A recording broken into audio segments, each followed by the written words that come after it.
Баршаңызға сәлем достар, сіздермен қайып берген жадыра. Бүгінгі тақырып геймификация деп аталады.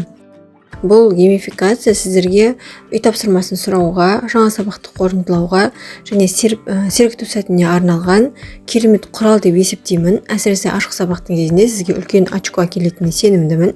Сол үшін біз оны жасауды міндетті түрде үйреніп аламыз. Бізге ол үшін Genially платформасы қажет болады. Осылай негізі хроммен кіргендеріңіз дұрыс, себебі орыс қазақ тіліне аударып алуға осы хром браузер қажет болады. Мінекей орыс тіліне аударып алдым. Біз әрине образование бөлімін таңдаймыз. Продолжить дегенді басамыз. Одан кейін сізге қойылатын 3 сұрақ бар, соған жауап бере кетеміз. Мен учитель дегенді таңдадым. Одан кейін средняя школа дегенді таңдадым. Көбісі мектеп бағдарламасына іздейді негізі. Одан кейін үшінші продолжить дегенді басамыз. Бұл платформа ағылшын тілінде жасалған. Сондықтан мышканың оң жағын басып, перевести на русский деп осы платформаны бірден орыс тіліне аударып алғандарыңыз дұрыс, сол кезде ыңғайлы.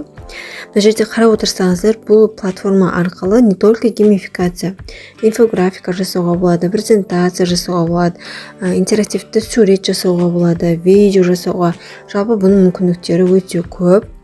Мына жерде түрлері тұр, инструменттердің астына қарай түсе берсеңіздер барлығы шығады. Ал сол жақ шеттегі менюдің ішінен өз тақырыбыңызды керек инструментіңізді таңдап, сол жерден іздесеңіздер де болады. Енді қазір біздің үйренетініміз геймификация. Сол үшін сол жақ шеттен геймификацияны таңдаймыз. Бұл геймификация ойын, викторина және квест түрінде болады, яғни 3 түрге бөлінеді. Мына жерден қарап отырсаңыздар, жұлдызшаның белгісі бар. Премиум деген құрал, ол ақылы деген сөз. Бұдан да бөлек тегін түріндегі ойындар өте көп геймификация. Осы жерде әр геймификацияның үстінен мышканың оң жағын, мышканы жылжытсаңыз жай ғана көздің значогы шығады. Соны басу арқылы бұл ойын түрінің, квесттің немесе викторинаның қалай ойналатынын көрсеңіздер болады. Қазір мен мысал ретінде біреуін жай басып көрейін. Жай ғана мышканы жақындатамыз, көздің значогын басамыз. Мысалға мынау тұрған Санта деген викторинаны көрейік. Бұл викторина негізі дауысы шығады, музыкальная викторина. Мен балалар ұйықтап жатқандықтан басып тастағанмын. Мінекей ойын басталды. Мына жерде ақ досканың ішінде сұрақтар тұр. Осы 3 жауаптың біреуін белгілеп, келесі дегенді басамыз. Мына жерде енді бұл платформа ағылшын тілінде болғандықтан бәрі ағылшынша шығып тұр. Негізінен қазақ тілінде де жазуға болады. Мына тұрған шығып жатқан анимацияларды көріп, балалар сіздің сабағыңызға мүлде қызықпайды деп мен айта алмаймын. Баланы өз сабағыңызға қызықтырып, белсене қатысуына осындай анимациялар міндетті түрде керек. Использовать этот шаблон дегенді басып, өзгеріс енгізуге болады. Қазір мен бұны емес, мына жерде дартс викторина дегенді мысал ретінде көрейік. Негізі математическая викторина, музыкальная викторина дейді. Түрлері өте көп. Жай ғана просто отырып барлығын қарап отырып шығу керек. Жаңағыдай предварительный просмотр жасап көріп алуға болады. Кішкене загрузка жүреді, шамалы күтеміз. Одан кейін өзгеріс жасаймыз. Мына жерде шықты. Ең бірінші quiz darts деген жазуды өзгертейік. Просто так мышканың сол жағын осы жазудың үстінен апарып басамыз. Одан кейін керек сөзімізді жазамыз. Мен мысал ретінде сұрақтар деп қана қоя салайын жай ғана. Осы жазудың үстінен бір рет басқан кезде жоғарыда меню қатары шығады. Осы жерден шрифтті өзгертуге болады. Негізінен бұл ағылшын әріптеріне арналғандықтан қазақ тілді әріптерге бұл өзгеріс жасамайды. Сондықтан жай ғана кез келген біреуін таңдай салайын. Шрифттің жанында цифр 36 деген осыны бассаңыздар, басқа да цифрды жазып, осы жазудың көлемін өзгертуге болады. Одан кейін B, I, U деген әріптер тұр, яғни жирный, курсивный қылуға болады, сөздің астын сызуға болады деген секілді өзгерістер жасауға болады. Одан соң жанындағы қаламның үстін басатын болсаңыздар, осы жазуының артына кез келген түстегі фонды беруге болады. Егер де фон қажет жоқ болса, ең астындағы қызыл қаламды бассаңыздар, фонды өшіруге болады. Одан кейін мінекей сол жақ шеттегі кішкентай ғана А деп тұрған значокты бассаңыздар, онда жазудың, сөздің өзінің түсін ауыстыруға болады. Мен өте темно-синий түске ауыстырғым келіп тұр. Одан кейін қарап отырсаңыздар, үлкен әріппен, бас әріппен А деген значок тұр. Соның үстін бассаңыздар, осы сөзге кішкене свечение беруге болады. Мінекей сәл ғана кішкене өзгеріс жасалды. Ал енді ортада тұрған төртбұрышты фигураның үстіне бір рет шертсек, мына жерде домалақ значок тұр, жартысы ақ, жартысы қара түспен белгіленген. Осыны бассаңыздар, осы фигураның формасын өзгертуге болады. Дөңгелек те қылуға болады, төртбұрышты етіп жанын ақ рамка салуға болады, салмауға да болады. Мінекей бар жоғы 8 ғана түрі бар. Мінекей осыны таңдауға болады. Немесе мінекей төртбұрышты фигура тұр, рамка сияқты. Осының ішінен қарасаңыздар, осы фигураның орнын ауыстыруға болатын функциялар бар.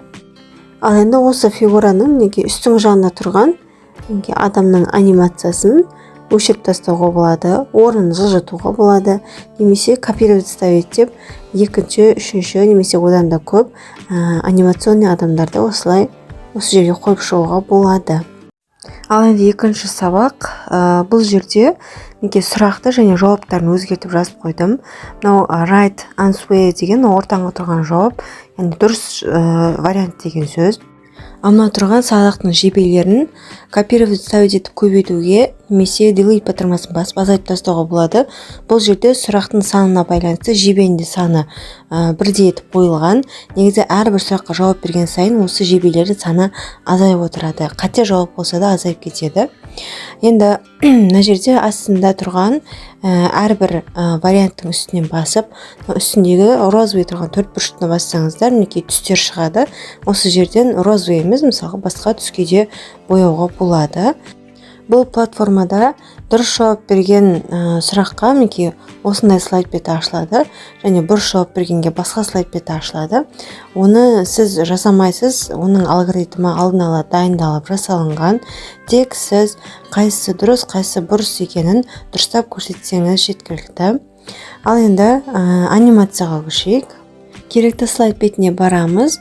Мінекей осының жанында 3 точка және оның үстінде кішкентай значок тұр. Сол значокты басамыз. Сол кезде мынау экран оң жағында тұрған мінекей анимация қоюға болатын осындай функция шығады. Егер де бұл ағылшын тілі сіздерге түсініксіз болып жатса, онда мышканың оң жағын осы экранның бетінен бір рет шертіп перевести на русский деп өзгертіп алсаңыздар болады.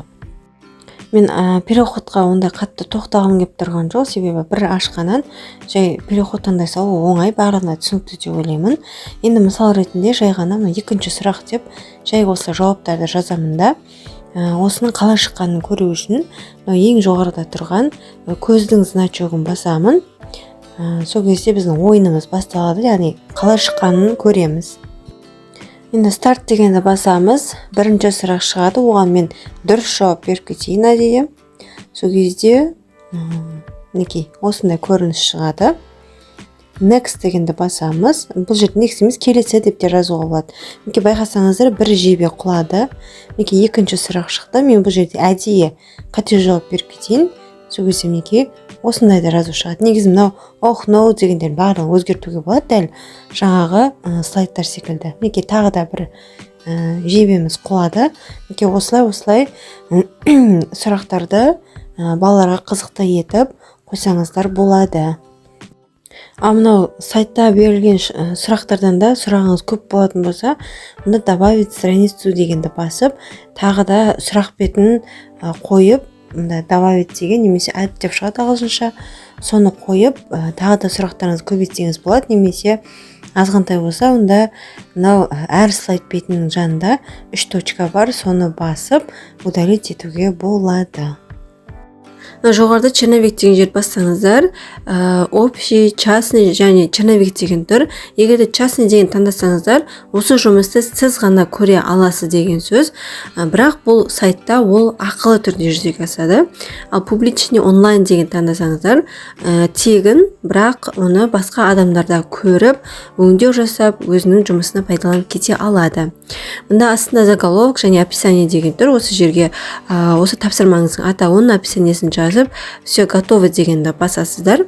Одан кейін мына жерде сілтеме шығады. Осыны мына бірінші тұрған сілтемені копировать етіп алып, мінекей, неге қойып көрейік. Жаңадан вкладка ашып, сол жерге вставить етіп көрейік.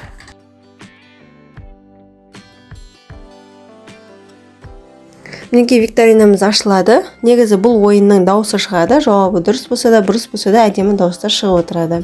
Дәл осы сілтемені мінекей осылай 3D кітапшаңызға, немесе презентация жасасаңыз да соған, яғни кез келген жерге осы сілтемені қалдырып, ойынды ашып, көрсетіп, енді яғни өз идеяңызға байланысты осы сілтемені қойып, мінекей ойын ойнатсаңыздар болады.